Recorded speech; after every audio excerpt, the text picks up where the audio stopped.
নমস্কাৰ বোলো সকলোকে পুনৰবাৰ আপোন চৰ্চৰ অন্য এটা ভিডিঅ' লৈ স্বাগতম জনাইছো।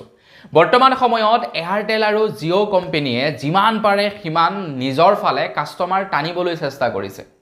নিজকে নাম্বাৰ 1 ব্ৰেণ্ড কৰিবৰ কাৰণে এয়াৰটেল আৰু জিঅ' কোম্পানীয়ে যুঁজি আছে। ভোডাফোনেতো পাত্তাই নাপায়, বিএছএনৰ কথাটো নকওঁৱে, ভোডাফোনেতো পাত্তাই নাপায়, কিন্তু এয়াৰটেল আৰু জিঅ'ৰ মাজত সাংঘাতিক ৰকমে বৰ্তমান সময়ত যুঁজ এখন চলি আছে, কোনটো কোম্পানী নাম্বাৰ 1 হ'বগে পাৰে।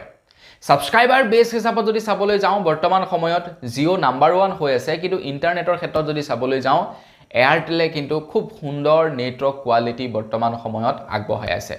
জিঅ'য়ে নেটৱৰ্ক কোৱালিটিতকৈ বেছি তেওঁলোকৰ সাবস্ক্ৰাইবাৰ গেইন কৰাৰ ক্ষেত্ৰত লাগি আছে, আৰু এয়াৰটেলে সাবস্ক্ৰাইবাৰতকৈ বেছি তেওঁলোকে নেটৱৰ্ক ভাল দিয়াৰ ক্ষেত্ৰত লাগি আছে।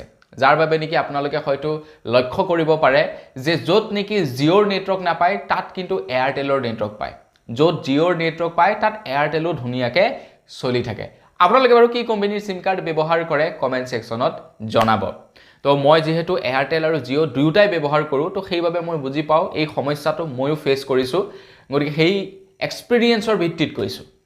আপোনালোকে কি কোম্পানীৰ সিম কাৰ্ড ব্যৱহাৰ কৰে সেই সম্পৰ্কে কমেণ্ট ছেকশ্যনত জনাব। এতিয়া আমাৰ ঘৰত আগতে জিঅ'টো খুব সুন্দৰকৈ পাইছিলোঁ, আজিকালি জিঅ'টো বৰ ভালকৈ নাপাওঁ, কিন্তু এতিয়া এয়াৰটেলটো আগতেও ভালকৈ পাওঁ, এতিয়াও ভালকৈ পাওঁ, গতিকে সেই কথা।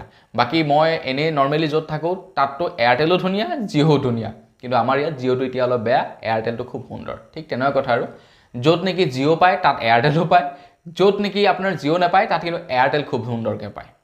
তো বন্ধুসকল, সেই সময়তে এয়াৰটেল সিম কাৰ্ড ব্যৱহাৰকাৰীৰ কাৰণে এটা বিৰাটেই ভাল খবৰ ওলাই পৰিছে।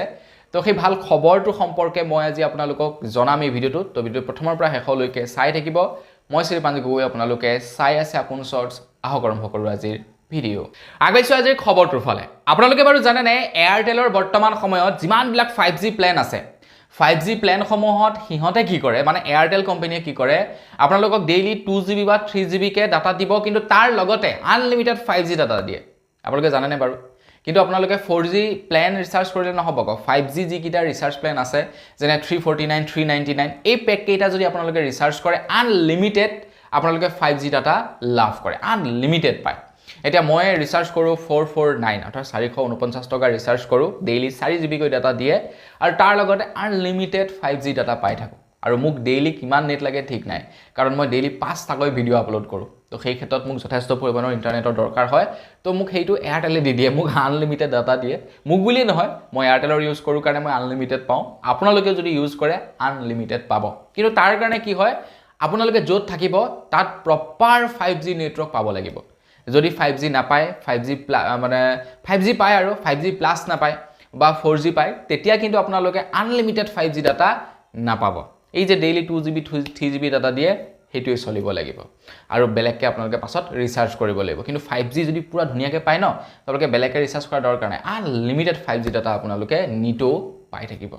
এতিয়া এই সমস্যাটো সমাধান কৰিবৰ কাৰণে, সমস্যা কোনটো, যে এই য'ত নেকি আপোনাৰ 5G ডাটা নাপায়, মানে 5G টাৱাৰ নাপায়, 5G ফুল স্পীডত নাপায়, এই সমস্যাটো নাইকিয়া কৰিবৰ কাৰণে এতিয়া এয়াৰটেলৰ ফালৰ পৰা ঘোষণা কৰিছে যে এয়াৰটেলে নতুনকৈ বিগত 12 মাহত প্ৰায় 34টাতকৈও অধিক স্থানত 5G প্ৰপাৰ নেটৱৰ্ক বহাইছে, আৰু লগতে এতিয়া তেওঁলোকে কৈছে যে আমাৰ ভাৰতবৰ্ষৰ যিবিলাক স্থানত নেকি 5G নেটৱৰ্ক প্ৰপাৰ নাপায়, মানে ফুল 5G নাপায়, 5G প্লাছ নেটৱৰ্ক নাপায়, তাত এতিয়া 5G নেটৱৰ্ক প্ৰদান কৰিব এয়াৰটেলে। মানে আপোনালোকে যদিহে ৰিচাৰ্জ বেছিকৈ কনজিউম কৰে, আপোনালোকে 349, 399 ভৰাই ল'লে আনলিমিটেড ডাটা আপোনালোকে পাই থাকিব। এইটো হৈছে আপোনাৰ নতুন তেওঁলোকৰ এটা ভিজন, এয়াৰটেলৰ নতুন এটা লক্ষ্য।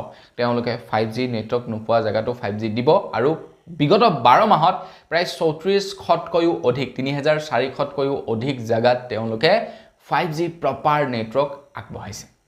আপোনালোকৰ তাত 5G ফুল পায়নে, নে আপোনালোকৰ তাতে কেৱল মানে 5G নেটৱৰ্ক পায়, কমেণ্ট ছেকশ্যনত জনাব। চাব আপোনাৰ মোবাইলত যেতিয়া নেকি মানে 5Gটো ওলাই থাকে, কেতিয়াবা চাব আপোনাৰ পূৰা বগা হৈ থাকে, সেইটো হৈছে ফুল, কিছুমানৰ প্লাছ বুলি ওলায়, কিছুমানত অকল 5Gটোহে লিখা থাকে, মানে এইটো ফুল 5G পোৱা নাই।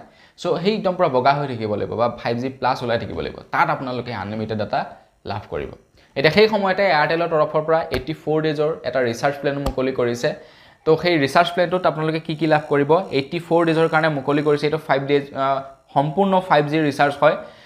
899ত 3 মাহৰ আপোনালোকে ৰিচাৰ্জ লাভ কৰিব ডেইলি 1.5 GB ডেইলি আপোনালোকে ডাটা লাভ কৰিব আৰু লগতে আপোনালোকে 84 ডেজৰ ভ্যালিডিটি পাব এক্সট্ৰাকৈ আপোনালোকে ডাটাৰ মানে নাপাব এক্সট্ৰাকে আনলিমিটেড কলিং লগতে আপোনালোকে daily 100 SMS unlimited 5G data লাভ কৰিব এক্সট্ৰিম প্লে আৰু OTT প্লেটফৰ্মৰ মানে তেওঁলোকৰ যি নেকি এয়াৰটেল এক্সট্ৰিম কিবা এটা আছে নহয় তো তাৰ আপোনালোকে সাবস্ক্ৰিপশন লাভ কৰিব এইটো হৈ গ'ল এয়াৰটেলৰ ফেসিলিটি যদি আপোনালোকে এয়াৰটেলৰ সিম কাৰ্ড ব্যৱহাৰ কৰে দেন আপোনালোকে 899 ৰ ৰিচাৰ্জ কৰিব পাৰে মানে মাহে 300 মান টকাকে পৰিব 300 টকা ৰিচাৰ্জ কৰিলে আপোনালোকে ডেইলি 1.5 GB ডাটা এই মানে 84 ডেজৰ কাৰণে ভ্যালিডিটি লাভ কৰিব এয়াৰটেলে নতুনকৈ মুকলি কৰিছে এই ৰিচাৰ্জ প্ল্যানটো তো বন্ধুসকল আপোনালোকে চিন্তা কৰিব নালাগে যদি আপোনালোকৰ তাত এয়াৰটেলৰ ফুল 5G নাপায় সোনকালে ফুল 5G পাই যাব তো আজি ভিডিঅ'টি মানে পুনৰ এটা ভিডিঅ'ৰ সকলোকে লগ কৰাৰ খাই দিলো বিৰাম মাগিছো ধন্যবাদ জয় অসম